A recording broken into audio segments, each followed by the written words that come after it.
don't know about you, but I am obsessed with planner systems. And apparently, my clients are too, because for whatever reason, they all seem to be looking for this magical system that's going to take away all the overwhelming chaos and all their ducks will be in a row and life will be just easy peasy lemon squeezy at that point.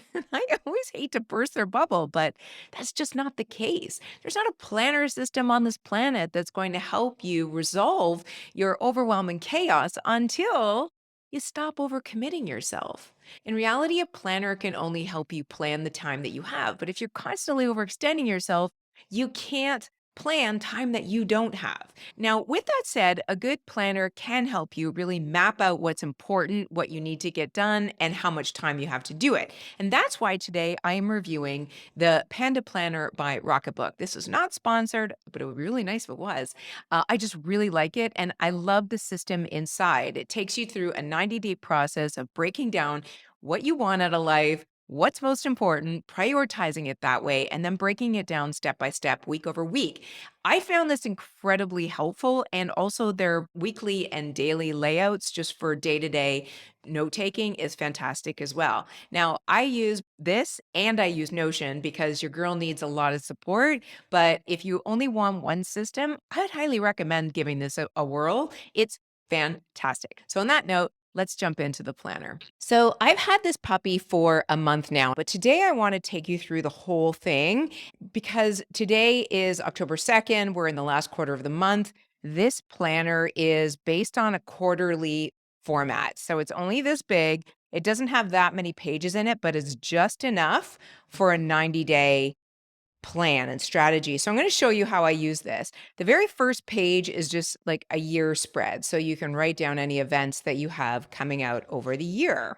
Then you've got 3 months worth of monthly spreads. Now, keep in mind that because this is a Rocket book, all of this, you can wipe this off with a damp cloth. They provide a special cloth and it makes it super easy to wipe off when it's wet. If it's dry, it won't come off, so you don't have smudging issues. I'm using this with a friction point 0.7 pen. I will link it below. This is a really good one to use with this particular format because you need to get into smaller spaces. So you don't want something that's too fat.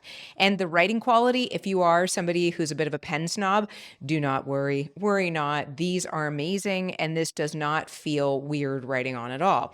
Just another thing on Rocketbook, if you're unfamiliar with it, these little barcodes on the bottom of every page connects to an app that you put on your phone.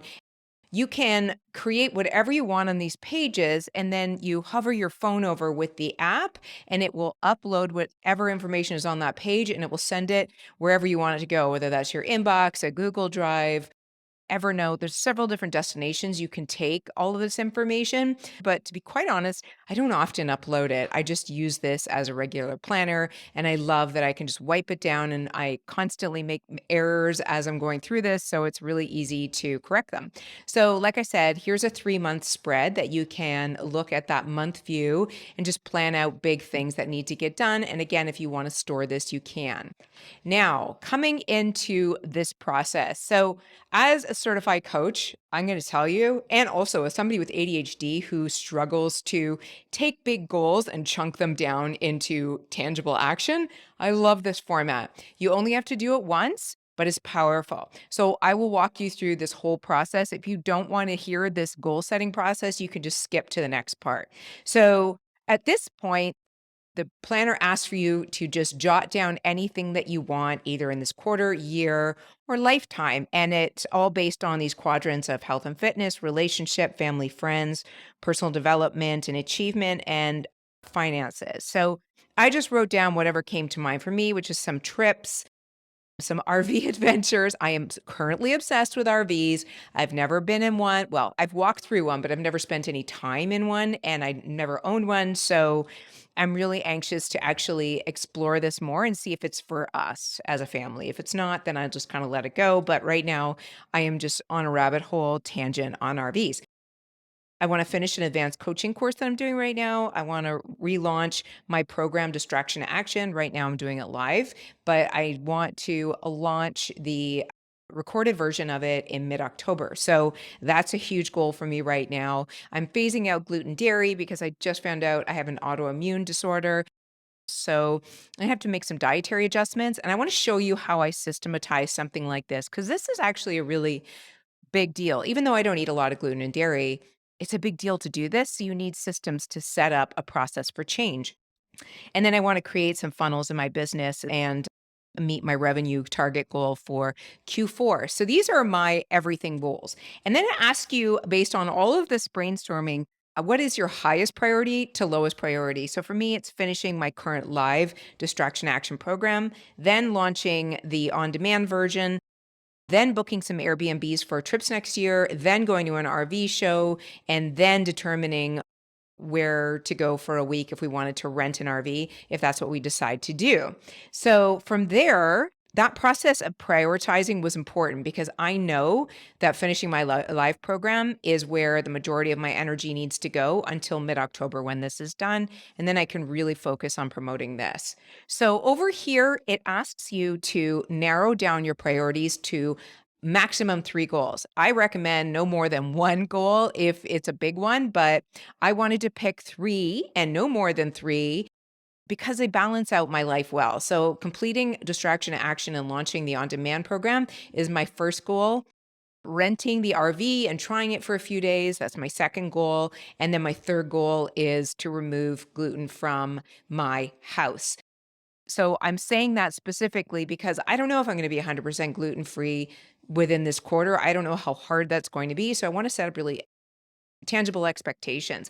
To that end, over here, once you've picked your 3 goals, it asks you to come up with target metrics. So this is how you're going to measure success. What is done going to look like? So for distraction action, having a complete and ready launch for mid October is really like what's going to be success there. And by the way, having my course ready for launch is success. I have no control over how many people buy it. So having some sort of a revenue goal attached to this is not helpful for me personally.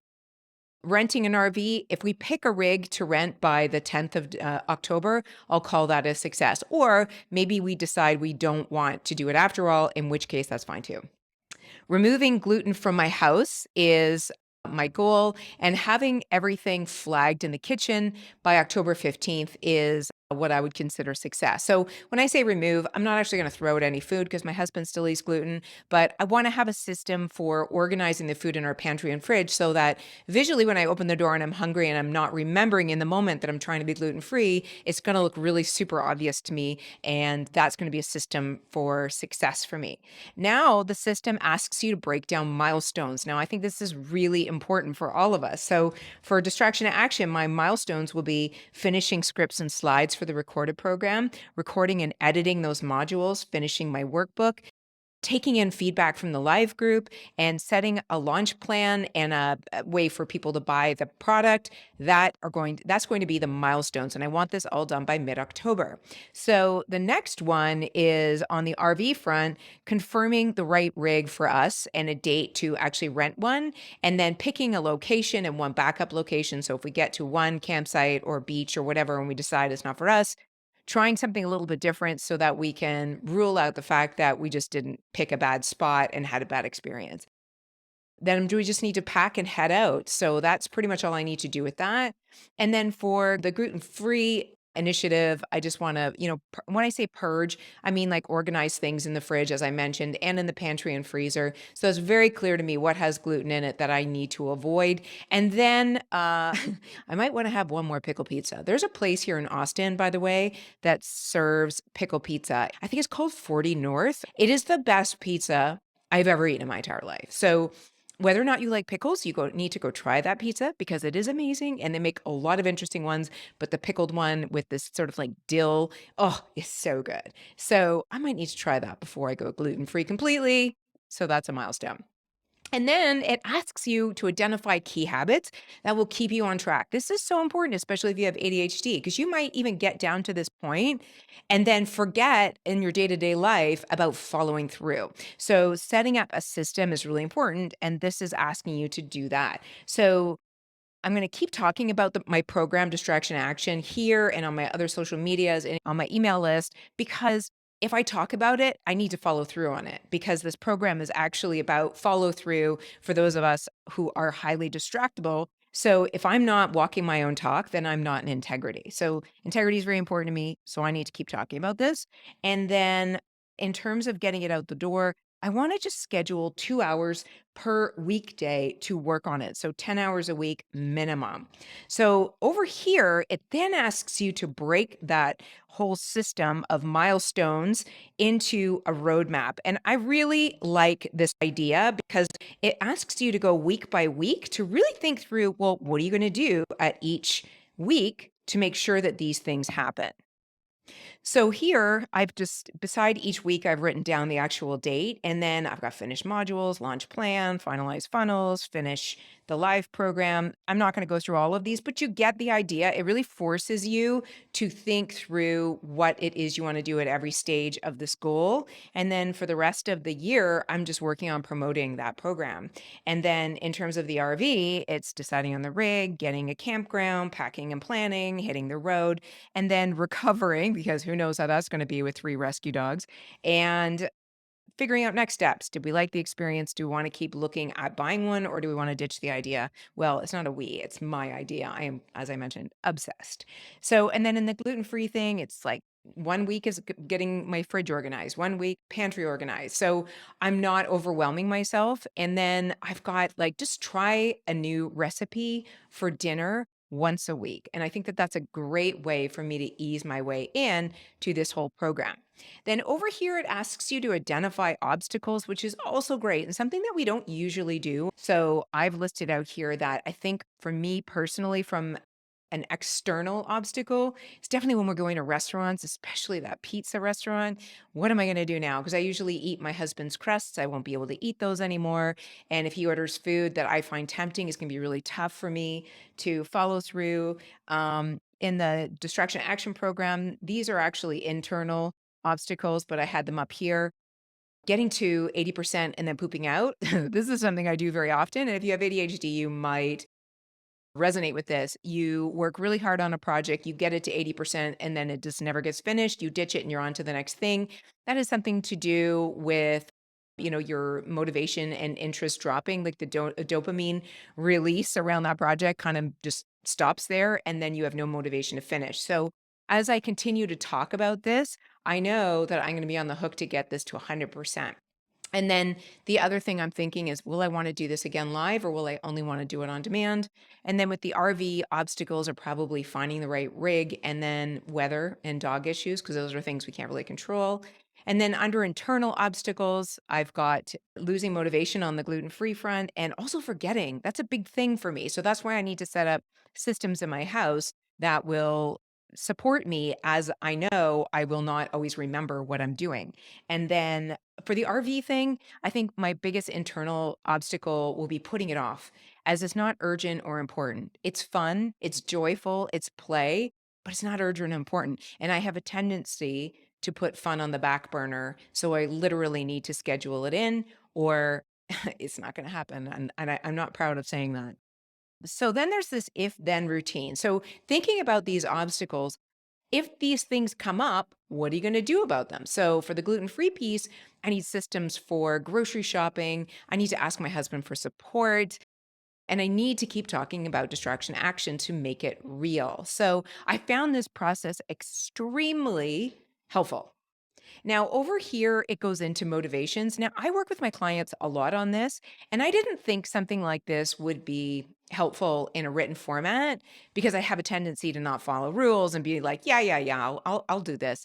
But it really actually did help. So, my motivation for finishing distraction action is time independence and increasing revenue. Sorry, up here it says connect with the reasons why these goals are important to you and your life. Get into details about the feelings and what they mean to who you are as a person. This is really important stuff, believe it or not. So, as I said, time independence and increased revenue, which leads to financial safety and security, which is really important to me. My highest value is freedom. My highest need is peace. So, this really supports that need and value. From an RV perspective, because my joy matters, as I mentioned, I tend to minimize things that are joyful or happy, fun experiences. I need fun breaks to help with creativity and productivity.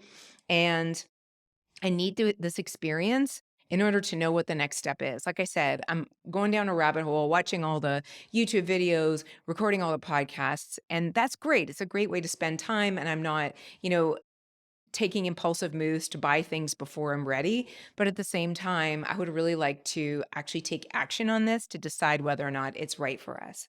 So then it says what are the top benefits from achieving these goals? And for me, that's time, freedom, peace, health, no anxiety, because that's big for me, and clarity on next steps. And then identity. What type of person do you need to be in order to accomplish these goals and integrate your new habits? Write down and tie it into personal values, i.e., I am a runner. I run at least blah, blah miles a day. Okay, so I am a healthy, peaceful entrepreneur who lives in integrity with self and others. So again, that comes down to walking my talk. I walk my talk and I follow through. Own my own time. So, rewards for hitting my goals. I never do this. I never do this. So, it was kind of fun to think about it. And I didn't know what was going to come up before I thought through it. And it turns out that for distraction action, the RV and even the gluten-free piece, because it adds to my health, all lead to freedom to travel in 2023, which is something I can't wait to do because your girl has been not traveling for way too many years. So I also found this really helpful. And then over here on motivation, what does your life look after you've hit your goal? So for distraction action, the program continues to be successful, not only for my community, but also for me. It helps me follow through. It grows my business and my brand. And hey, it might even bring me a book deal. Who knows? And it also means fewer meetings for me and more time autonomy, which is really important. On the RV front, it's either something we're bringing into our life or it's just something that I have a curiosity for, but I never move forward with it. And I make that decision intentionally. And then on the gluten free piece, it makes me feel better, more energized and calm, no bloating and grossness and just feeling tired and miserable. So, what is at stake if you don't hit your goal? Also, really important to noodle on. And for me, that means more Zoom calls, less freedom to travel, more pressure to take business opportunities in areas that I really just don't want to.